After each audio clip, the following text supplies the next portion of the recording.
Bonjour, pour le live chat d'aujourd'hui, j'ai décidé de faire autrement pour expérimenter une autre façon de le faire. Les deux thèmes d'aujourd'hui, c'est d'abord entretien d'évaluation annuel et deuxièmement engagement et licenciement du personnel pendant la RHT. Vous savez que pour l'entretien annuel d'évaluation, il y a des entreprises qui le font en décembre, d'autres qui le font en début de l'année suivante, etc. Mais en tout cas, ce sont des moments qui sont extrêmement importants pour la suite de votre carrière professionnelle. Qu'est-ce que ça signifie?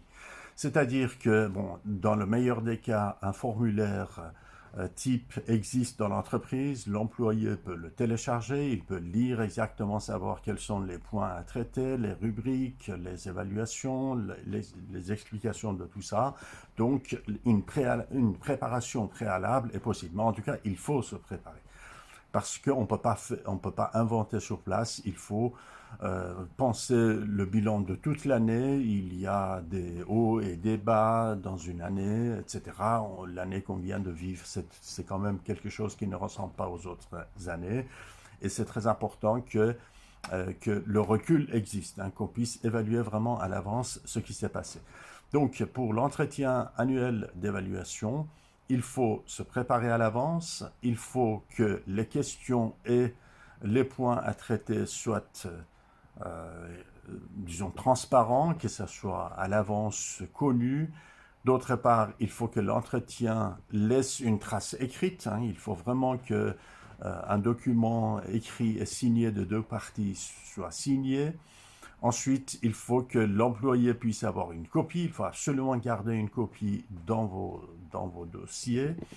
Et surtout, vous avez aussi le droit d'être accompagné pendant l'entretien d'évaluation si vous le souhaitez. Peut-être que ça ne sera pas pris d'une manière tout à fait satisfaisante de la part de l'employeur, mais en tout cas, on ne peut pas vous obliger d'être seul. Parce que parfois, vous trouvez face à plus d'une personne qui vont vous évaluer. Donc l'entretien doit se faire aussi dans les deux sens, hein. Ce n'est pas seulement la hiérarchie qui vous qualifie, mais vous avez le droit aussi de qualifier les prestations de votre hiérarchie. L'entretien ne doit pas se transformer en une espèce de tribunal qu'on vous juge, qu'on vous met sous pression, etc. Ça, c'est inadmissible. La protection de la personnalité de l'employé s'impose aussi dans ce cadre et l'employeur doit être tout à fait juste, correct et proportionnel. Donc, comme je disais, il faut que l'évaluation se fasse dans les deux sens. Aussi bien la hiérarchie qui fait un bilan annuel de vos prestations de travail, de votre relation avec les collègues, avec la hiérarchie, etc. Mais il faut que l'employé puisse aussi donner son avis sur le soutien de sa hiérarchie ou le manque de soutien, les outils de travail dont on pourrait avoir besoin, et si vous avez des réclamations par rapport à votre cahier de charges, si vous pensez que votre salaire n'est pas adapté à ce que vous faites, tout ça, c'est des choses qu'on peut les faire protocoler dans le formulaire d'entretien.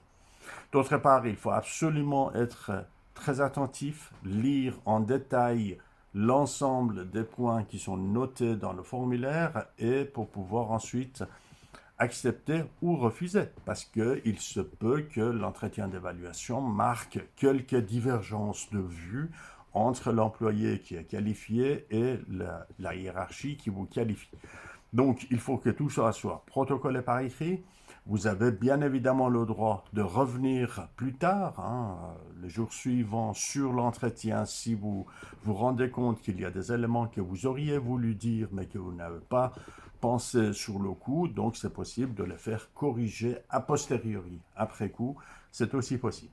Parfois, ces entretiens d'évaluation servent aussi à une qualification professionnelle. Il y a des entretiens annuels qui donnent lieu à des avertissements. Il y a des avertissements qui mentionnent, par exemple, au cours de cet entretien d'évaluation, on vous a dit qu'il fallait améliorer telle ou telle chose. Donc, c'est très important. L'entretien d'évaluation doit être pris au sérieux et je reçois malheureusement trop souvent des employés qui viennent avec une fois qu'ils ont un avertissement ou un licenciement et puis on voit que tout ça c'était basé sur des entretiens d'évaluation, on vous a demandé de faire telles améliorations dans tel ou tel sens, mais qu'il n'y a pas eu réellement de suite. Donc, ça peut avoir quand même des conséquences importantes dans une carrière professionnelle. Il ne faut pas les négliger.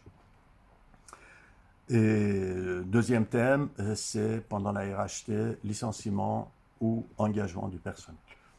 La RHT, comme chacun le sait, est une mesure provisoire, limitée dans le temps.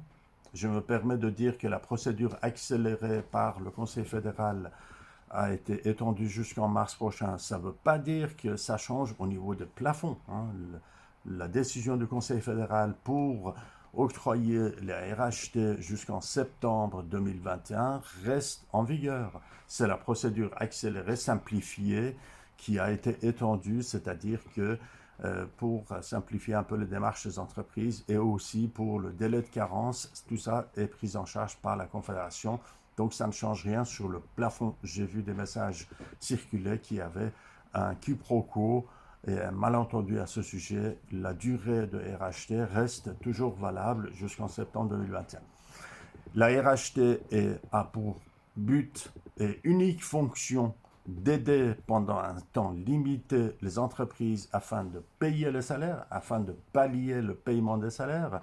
Et cette mesure est uniquement destinée à empêcher des licenciements. Donc les entreprises peuvent obtenir la réduction de l'horaire de travail pour ne pas licencier, pour garder en fonction leur personnel. Et une fois que les opérations reprendront, le personnel est opérationnel et il n'y a pas besoin de faire du recrutement du personnel. Donc, tous les recrutements que les employeurs, enfin certains employeurs que je connais qui sont en train de faire maintenant, est totalement contradictoire avec le but des RHT. Si l'entreprise se retrouve avec une baisse de ses activités, il est normal que l'entreprise puisse bénéficier de l'aide de la Confédération, mais c'est totalement contradictoire d'engager du personnel pendant cette période-là.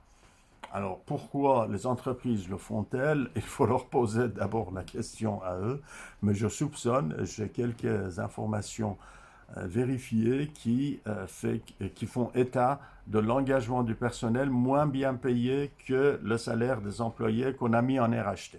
Je m'explique. Si un employé mis en RHT gagne 30 francs de l'heure et l'employeur engage du personnel à 23 francs de l'heure, puisque c'est le salaire minimum obligatoire dans notre canton, donc c'est clair que l'employeur met à la charge de la Confédération les employés qui coûtent un peu plus cher, mais par conséquent l'employeur donne du travail aux employés qui sont moins chers.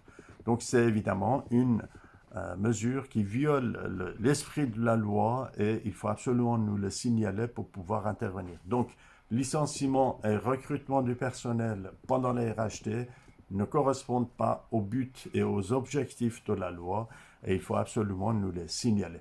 Merci de votre attention et je vous souhaite d'ores et déjà de très bonnes fêtes de fin d'année. Soyons optimistes. Le temps change et il n'y a rien qui soit éternel et il ne faut pas perdre l'espoir dans cette période très difficile que nous vivons toutes et tous. Bon après-midi.